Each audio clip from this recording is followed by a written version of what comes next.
시청자 여러분 안녕하십니까. 본래 어제 예고사항으로는 오늘 특성 우선주 움직임하고 관련해 가지고 이 특집 방송 3탄으로 제가 올려드린다고 말씀을 드렸는데, 자, 그렇게 되면은 이 본업이 좀 소홀하게 됩니다. 그래서 오늘 본 방송을 먼저 올려드리고, 그 다음에 이 본 방송을 올리고 나서부터 이 특성 우선주 특집 3탄 부분을 제작을 해 가지고 내일장 매매에 참조가 될 수 있도록 오늘 밤에 좀 아무리 늦는다고 하더라도 오늘 밤까지는 꼭 올려드리도록 그렇게 하겠습니다. 자, 오늘의 주제는 이 세 가지를 갖다가 좀 짤막짤막하게 핵심 부분만 말씀드리도록 하겠습니다. 이 트럼프가 11월 달 대선까지는 이 김정은이하고 이 정상회담을 하지 않는다고 했습니다. 자, 트럼프가 왜 이런 말을 했을까요? 저는 여기에는 트럼프가 이 미 국내 대선을 겨냥을 해가지고 표심을 위해서 이 국내적인 발언을 했을 가능성, 또 한 가지는 김정은이를 포함한 이 대외적인 것을 겨냥을 해가지고 이런 발언을 했을 가능성, 이 두 가지 측면으로 좀 살펴봐야 되는데, 결론적으로 말씀드리면은 이 트럼프가 이 국내 정치적인 목적으로 이런 발언을 했다고는 생각하지 않습니다. 왜냐하면은 이 민주당의 대선 후보 10명 중에서 9명이 북한에 대한 선제 폭격에 찬성을 한다는 그런 2월 11일자 이 뉴욕타임즈의 보도가 있었습니다. 자, 그렇다면은 민주당 대선 후보들은 선제 폭격에 저런 식으로 전폭적으로 지지를 하고 있는 입장에서 트럼프는 북한에 대해서 대화를 하지 않는다는 정도로 이렇게 미지근하게 나간다면은 트럼프는 이 표를 잃을 수밖에 없는 것입니다. 왜냐하면은 이 국민들이라는 것은 이 지도자가 이 적국을 갖다가 강력하게 제압을 해줄 때만이, 그럴 때 이 국민들의 지지율이 올라가는 것입니다. 그런데 상대편인 이 민주당은 선제 공격을 주장을 하고 있는데, 트럼프 같은 경우에는 대화를 하지 않겠다는 그런 소극적인 그런 미지근한 모습을 보인다면은 그것은 이 표심이 올라가는 것이 아니라 오히려 거꾸로 표를 잃게 되는 것입니다. 따라서 트럼프의 저런 발언들은, 김정은이하고 대선 때까지 정상회담을 하지 않겠다는 저런 발언은 국내 정치용이 아니라고 보는 것입니다. 그렇다면 대외용이라고 봐야 되는데, 저는 그것은 이 트럼프가 김정은이를 갖다가 이 자극을 하기 위해서 저런 발언을 했다고 생각을 합니다. 사실 김정은이 같은 경우는 그동안 이 북한이 경제 제재를 받아와도 사실은 김정은이하고 대화를 하자고 이 매달리는 모양새를 보이는 것은 미국이었고, 그것을 튕기는 모양새를 취하는 것은 북한이었습니다. 그렇기 때문에 비록 경제 제재는 받는다고 할지라도 김정은이가 북한 이 노동당과 또 다른 군부 그리고 이 주민들로부터는 뭔가 이 미국이 대화를 하자고 제의를 매달리는데 그것을 튕기고 있는 김정은이가 그나마 나름대로 이 채통은 섰던 것입니다. 그런데 이번에 트럼프의 저런 발언으로 인해 가지고 완전히 김정은이가 지금 개무시돼 버린 그런 상황이죠. 자, 그렇다면은 저는 이 김정은이가 이 자국 내의 상황을 봤을 때 이 도발을 하지 않을 수 없는 그런 도발을 위한 최적의 분위기가 조성됐다고 보는 것입니다. 그리고 또 한편으로는 김정은이의 성격을 본다면은 포악한 성격이지 않습니까? 김정은이가 처음 집권을 했을 때 미국의 분석이 김정은이가 농구에 졌을 때 농구 골대를 불살라 버렸고, 또 후지모토 겐진가의 말을 인용을 해가지고 이 김정은이가 바둑 두다가 바둑동 통으로 자기 형의 머리를 내리쳤다고 하지 않습니까? 사실 그렇다면은 엄청나게 포악한 성격이죠. 저런 성격 같으면은 저런 식으로 이 무시를 당하면은 아마 참지 못할 것입니다. 자, 그런데 여기서 과연 그러면은 미국이 북폭을 하는데 현재보다도 더 이상의 무슨 명분이 더 이상 필요하겠느냐, 이런 생각을 하시는 분들도 아마 많이 계실 것입니다. 그렇습니다. 미국이 북폭을 하는데 사실 더 이상의 명분은 필요가 없습니다. 김정은이가 작년에 미사일 실험도 많이 했지만은 그런 미사일 실험이 설령 없다고 하더라도 핵을 개발했다는 그 사실 하나만으로 이 북폭의 명분은 충분할 것입니다. 그런데 여기서 우리가 좀 잘 봐야 될 것은 뭐냐면은 이 북폭을 함에 있어가지고 가장 이 관건이 바로 이 중국과 러시아의 개입인 것입니다. 그것을 차단하는 것이 가장 큰 그런 목표가 될 것입니다. 그런데 이 중국과 러시아라는 존재는 이 바늘구멍만한 틈만 있으면은 그 사이를 비집고 들어와서 시비를 거는 그런 국가들이라고 봐야 됩니다. 따라서 그러한 국가들에게 있어 가지고 이 바늘구멍만한 명분을 주지 않는 것도, 즉 이 완벽한 명분을 마련하는 것이 중요하다고 보는 것입니다. 또 한 가지 이 완벽한 명분을 마련해야 될 이유는 뭐냐면은, 저번에 그 2017년도인가요? 그 트럼프하고 시진핑하고 정상회담을 하는 그 자리에서 바로 이 시리아에 대해서 그때 뭐 토마호크 58발인가 바로 날려버렸습니다. 그런 것처럼 이 작은 것이라면은 그러한 어떤 완벽한 그런 것이 필요 없이 바로바로 결행을 해버릴 수가 있습니다. 그렇지만은 제가 누차 말씀드리지만은 이번 북폭 같은 경우에는 정말 이 어마어마한 피해가 나올 수 있다고 봐야 될 것입니다. 자, 그렇다면은 이 북핵을 제거했다는 공도 굉장히 큰 것이지만은 나중에 되면은 그 반대편에 있는 음지, 말하자면은 엄청난 피해 상황도 부각되지 않을 수 없다는 사실입니다. 그렇기 때문에 그러한 피해에도 불구하고 이러한 완벽한 명분이 있었기 때문에, 북한의 이런 도발이 있었기 때문에 어쩔 수가 없었다는, 이러한 것들도 염두에 둬야 되지 않나, 그렇게 생각을 합니다. 물론 이 트럼프가 바라는 대로 그러한 그 완벽한 어떤 기회가 오지 않는다고 하더라도 시간이 되면은 현재 시점에서 이 미국이 북폭에 나설 것이라는 것은 의심의 여지가 없다고 저는 보고 있습니다. 자, 따라서 이러한 그 트럼프의 지금 그 회담을 하지 않겠다는 발언은 트럼프에게는 그 국내 정치용으로는 전혀 도움이 되지 않습니다. 국내 정치용으로는 오히려 어느 정도는 손해라고 봐야 되는데, 그런 손해를 감수를 하고 이런 발언을 의도적으로 했다는 것은 저는 트럼프가 김정은이를 향해서 어떤 고도의 심리전을 펼치고 있는 것이 아닌가 하는 그런 생각을 하는 것입니다. 자, 여기서 좀 잘 봐야 될 부분은 뭐냐면은, 이 트럼프가 대선 때까지 그 김정은이하고 대화를 하지 않겠다, 회담을 하지 않겠다고 한 부분은, 제가 이 누차 말씀드렸습니다만은 이 북폭의 스케줄은 미국 대선 스케줄에 달려 있는데, 너무 대선까지 임박을 하면은 안 될 것이기 때문에 아마 한 3, 4월 정도 봄이 유력하지 않겠는가, 그런 측면에서 그런 발언을 갖다가 계속 지속적으로 해왔었습니다. 그런데 트럼프가 만약에 11월 3일 그 대선까지 이 김정은이하고 이 회담을 하지 않겠다면은, 그런 상태로 쭉 간다면은, 만약에 김정은이가 10월 달이 돼가지고 대선 임박해서 만약에 도발을 한다면 어떻게 되겠습니까?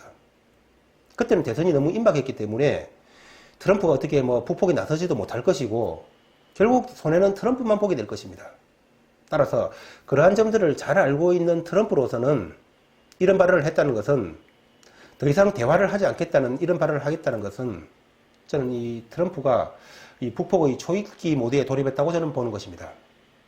자, 다음 주제입니다.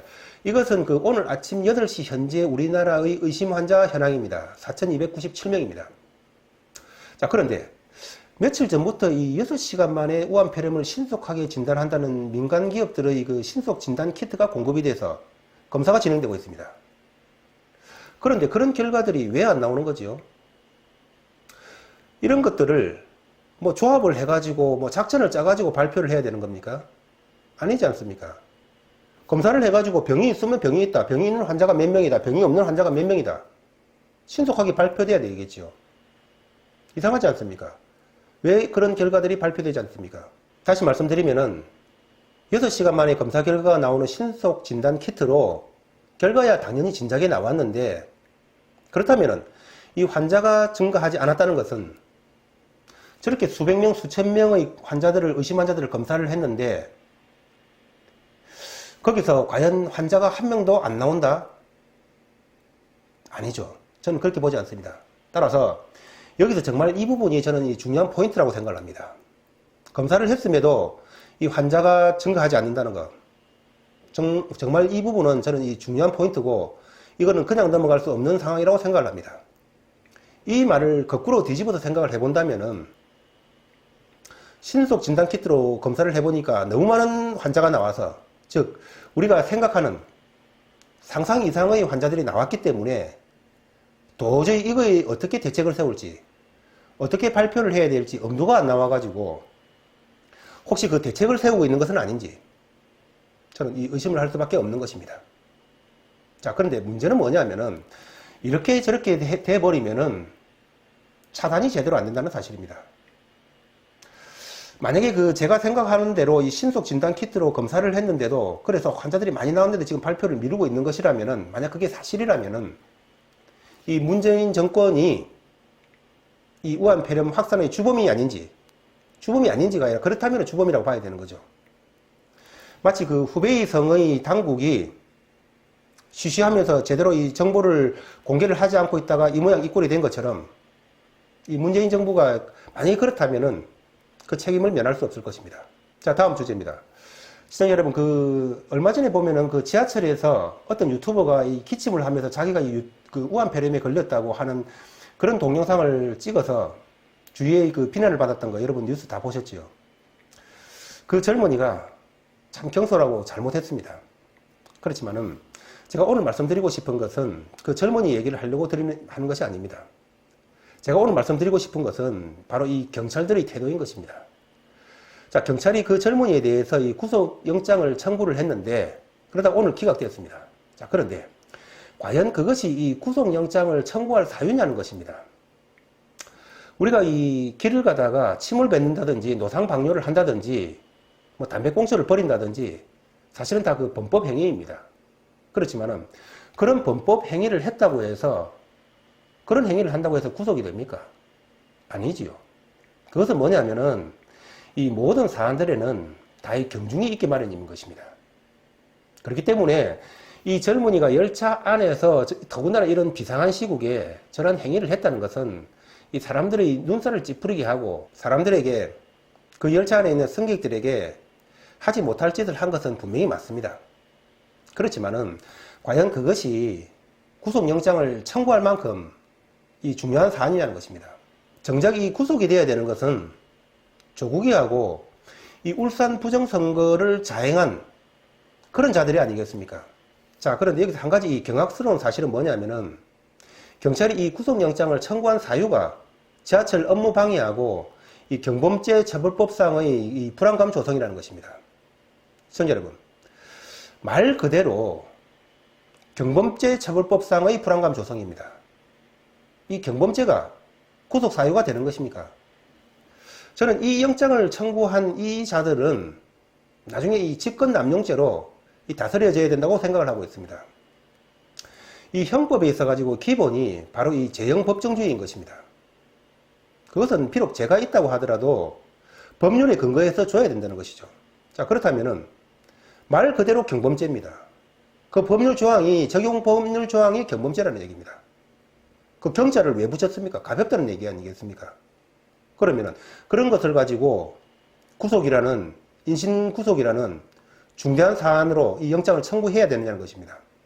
자, 그리고 이 지하철공사의 업무를 방해했다고 했는데 그 젊은이가 그 열차 안에서 그런 기침을 하면서 내가 우한폐렴 걸렸다고 이렇게 했을 때는 목적 자체가 이 유튜버 촬영입니다. 그렇다면은 이미 카메라를 다 갖다 놨을 것인데 주변 사람들도 아마 인지를 했을 것입니다.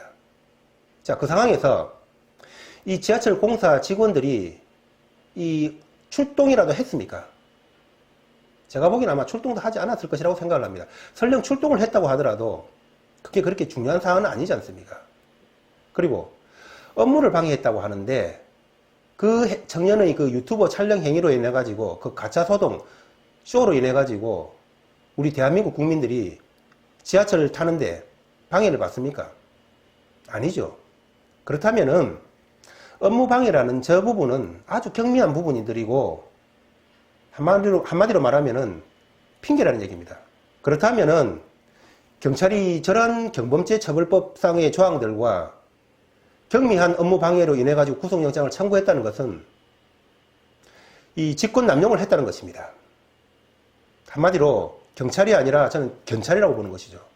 왜냐하면은 이 문재인 정부가 바라는 것이 바로 이 우한폐렴에 대해서 국민들이 끽소리도 못하고 입을 닫고 그냥 있는 것입니다.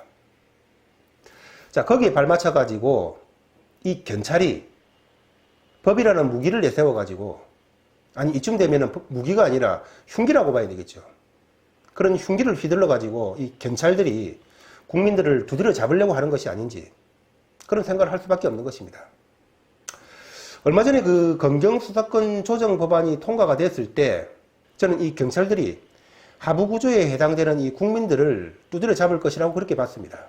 이쯤 되면은 이 경찰들이 문재인 정부 이 사냥개 노릇을 하는 것은 아닌지 이 국민들의 의혹의 지탄의 대상이 될 수도 있다고 저는 보고 있습니다.